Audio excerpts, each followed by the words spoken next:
Hello, and welcome to Environment and Climate Change Canada's information session on the iron and steel production reporting requirements. These requirements are applicable to those facilities subject to the Greenhouse Gas Reporting Program's expanded reporting requirements for 2019, which includes iron and steel production facilities. We'll begin the session by introducing the expansion of the GHGRP and the iron and steel requirements. We'll then explore the specific iron and steel production reporting and quantification requirements. Finally, we'll discuss some important clarifications specific to the iron and steel sector, and then we'll wrap up by describing the resources available to help reporters. Here's a quick summary of the GHGRP and its recent expansion. The Greenhouse Gas Reporting Program administers the annual mandatory reporting of greenhouse gas emissions by facilities under the authority of Section 46 of the Canadian Environmental Protection Act. In 2017, Phase 1 of the GHGRP expansion was implemented. This phase included the following changes. First, the reporting threshold was lowered from 50 kilotons to 10 kilotons in carbon dioxide equivalent units. Second, the lime, cement, aluminum, iron and steel, and carbon capture, transport, and storage sectors were required to quantify their emissions using prescribed methods and report additional data that is associated with those calculations. In 2018, we implemented Phase 2 of the expansion. Similarly, there are additional requirements by sector.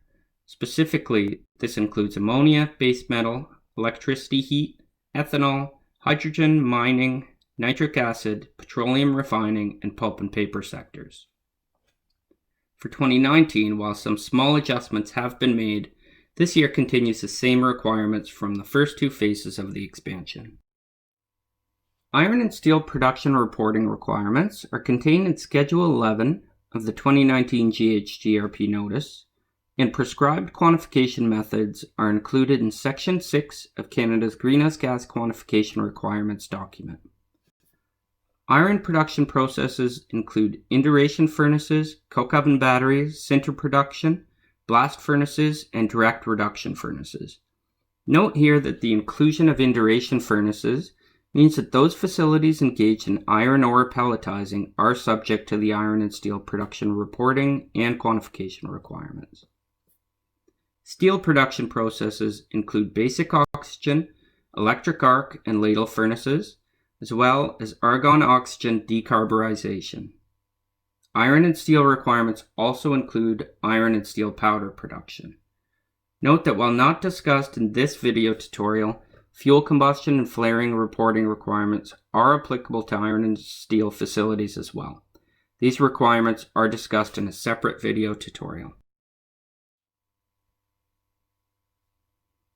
With respect to reporting requirements, they will depend on the iron and steel production processes occurring at each facility.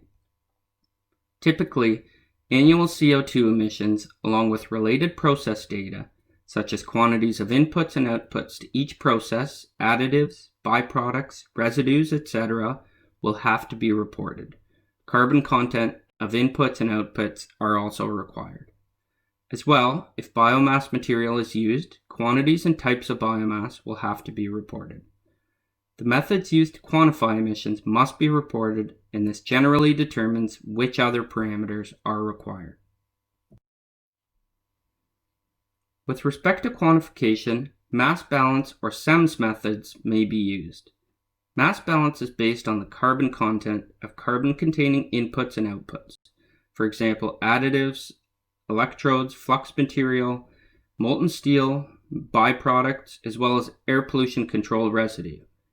If using continuous emissions monitoring systems, facilities will have to separate process emissions from fuel combustion emissions. Facilities that are subject to the Federal Output-Based Pricing System regulations, or the OBPS, may be aware that there are required methods to follow for quantifying emissions to be reported in the OBPS annual report. These methods are also allowable for your GHGRP report. Please note, the OBPS regulations refer to the GHGRP's 2017 methods for quantifying fuel combustion and iron and steel process emissions.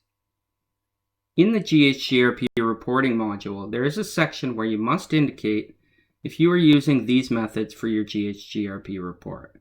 If you select yes for this option, the methodologies that you can select on the subsequent screens no longer refer to the 2019 GHGRP methods. They refer either to the 2017 GHGRP methods or other applicable OBPS methodologies. Note that it is not mandatory to use the OBPS required quantification methodologies for reporting to the GHGRP. It is an option for those facilities subject to the OBPS regulations. Further, in the OBPS reporting system, there is a function provided that will generate an OBPS to GHGRP printout based on the emissions you are reporting in the annual OBPS report. This is not intended for facilities that are subject to expanded GHGRP requirements. In the GHGRP report, after reporting the detailed information for each applicable activity, there is a function that automatically populates the total emissions categories based on the previous emissions information provided. Therefore, there is no need to use the printout. We have received several questions related to some of the iron and steel production reporting requirements, so we're providing the following clarifications to further explain these requirements. First of all, there is a de minimis clause included in the iron and steel quantification requirements, which states that specific process inputs or outputs that contribute less than 1% of the total mass of carbon into or out of the process do not have to be included in equation 6.1 to equation 6.10.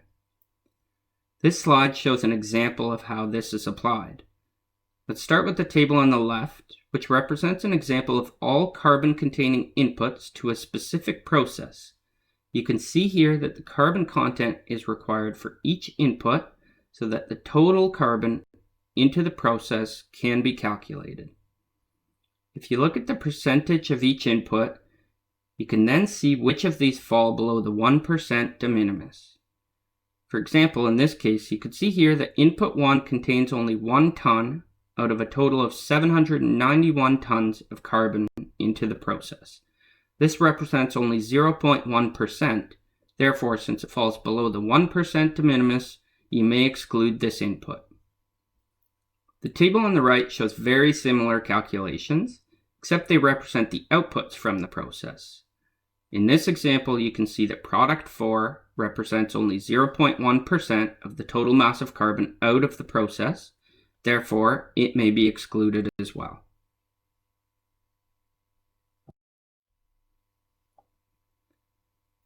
We have also been made aware that our quantification requirements point to an outdated standard with respect to determining carbon content in coal, coke, and other carbonaceous materials used in the iron steel production process.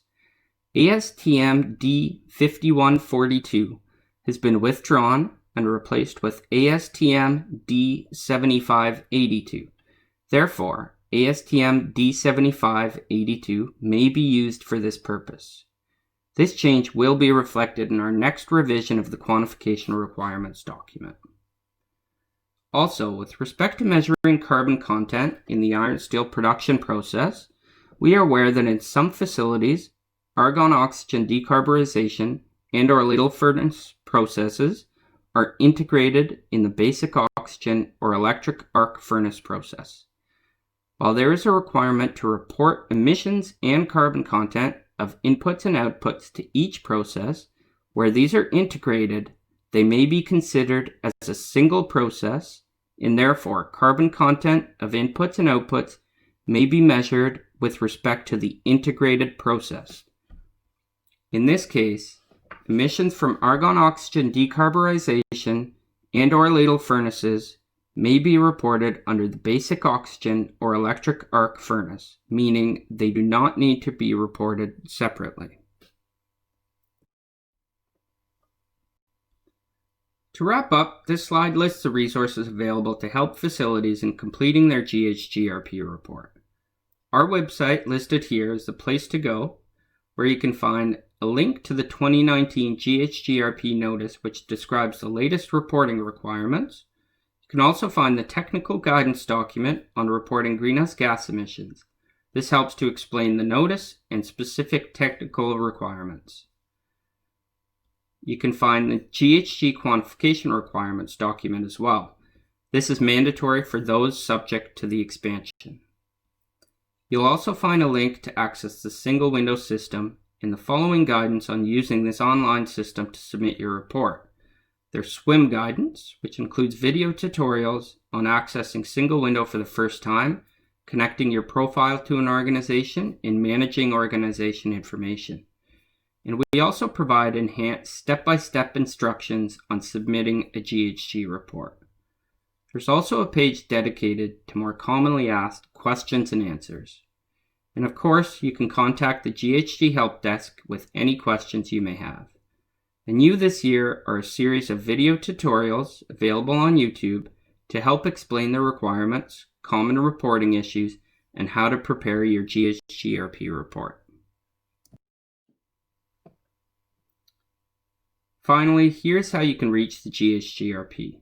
Please do not hesitate to contact us if you have any questions, and also have a look at all the resources available to you. We encourage you to check out the additional recordings available, including information sessions on the general reporting requirements, which are applicable to all facilities, and an overall look at the expanded reporting requirements. Please also review any of the relevant single window demonstration videos. Thank you.